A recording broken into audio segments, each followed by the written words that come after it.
El comentario del día. Las preguntas que responderá el panel del maíz. Una vez que la semana pasada se anunció la conformación del panel que habrá de determinar el caso del maíz transgénico en el marco del TMEC, las autoridades responsables en Canadá, Estados Unidos y México deberán recibir el reporte preliminar entre el 20 de marzo y el 19 de abril del 2024, a menos que el propio panel solicite tiempo adicional.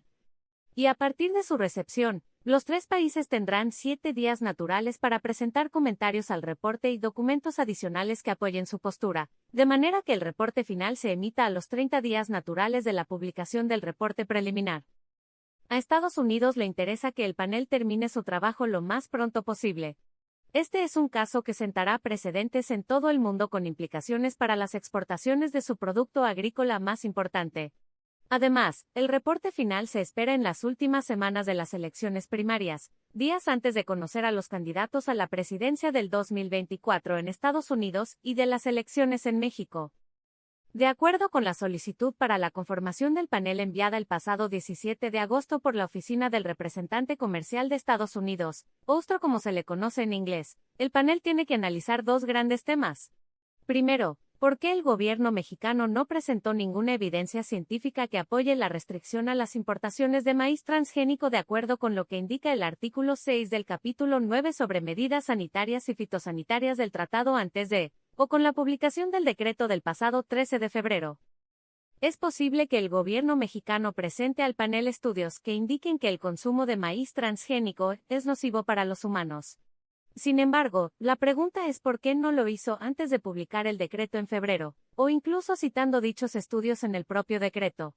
Cabe recordar que en junio, la Secretaría de Agricultura propuso al USTRA elaborar de manera conjunta estudios que apoyaran el decreto de febrero, a lo que se negó el gobierno estadounidense.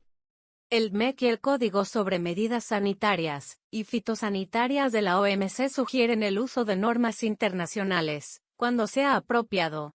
Por ello, el panel revisará las normas, recomendaciones y directrices publicadas sobre maíz transgénico por el Codex Alimentarius, que es el organismo de la FAO que elabora y emite normas internacionales sobre bebidas, alimentos y seguridad alimentaria y serán un elemento muy importante para sus recomendaciones. El decreto no menciona al Codex, y tampoco las autoridades mexicanas lo han citado en sus comunicaciones oficiales. El segundo tema es si la restricción a la importación de maíz transgénico generada por el decreto del 13 de febrero discrimina o no en contra del maíz de Estados Unidos. Para ello, será muy importante la manera como el USTRO redacte su queja para justificar una violación al artículo 11 del capítulo 2 del tratado, pues en la tarifa arancelaria las importaciones de maíz solo se clasifican por el color del maíz, no por su destino o por quién lo vaya a consumir. En base al análisis de estos dos puntos, el panel deberá establecer la compensación que Estados Unidos reciba. En este caso, los senadores Chuck Grassley y Joni Ernst de Iowa, el principal productor de maíz en ese país, consideran que el daño es de unos 4,000 millones de dólares estadounidenses, poco menos del total importado por México de Estados Unidos el año pasado. Por otra parte, la senadora Deb Fischer de Nebraska, tercer productor estatal en Estados Unidos, ha declarado que el daño debe ascender a 20,000 millones de dólares estadounidenses.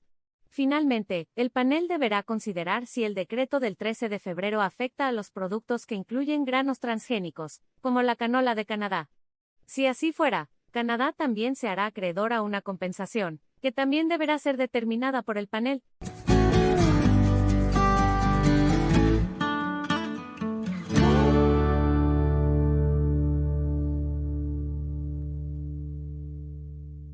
Recuerda que puedes escuchar esta y otras columnas de opinión en comentariodeldia.com, en las plataformas de Spotify, Apple Podcasts, Google o Amazon, y por supuesto no se te olvide seguir a @comentariodd en Twitter, Instagram y Telegram, y a @comentariodeldia en Facebook y YouTube.